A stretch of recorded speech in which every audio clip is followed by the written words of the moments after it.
métavers est un univers où les interactions sont simulées et où on peut socialiser à travers un avatar.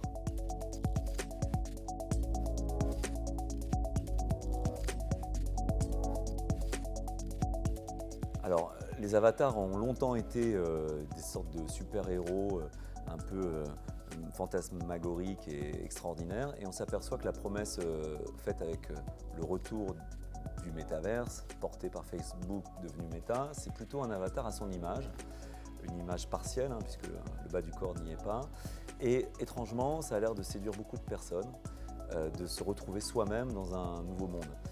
Alors là, il y a deux cultures, celle des jeux vidéo où on a plutôt envie de se transfigurer, de se métamorphoser, ou celle un peu du selfie, augmenté par des filtres de plus en plus fins, où on devient un peu soi-même, mais un peu différent.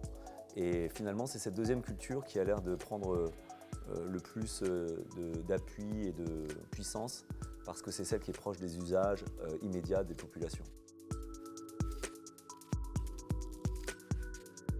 Dans une dizaine d'années, la question du métavers aura été rebattue par le rapport de force gigantesque qui se déroule entre ce que nous appelons les singularverses, c'est-à-dire des univers singuliers, ceux d'artistes, ceux de communautés, ceux de défricheurs, et puis les globaverses, c'est-à-dire des métaverses globaux qui vont standardiser les usages de façon assez forte.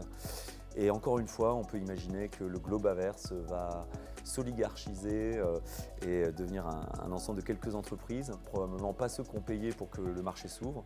Donc moi, ce que je vois, c'est plein de petits microverses furtifs et un grand métaverse pseudo-opérable.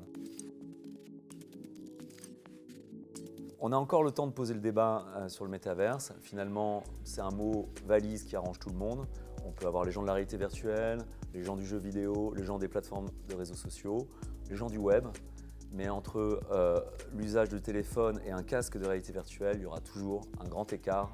Et c'est ça le défi.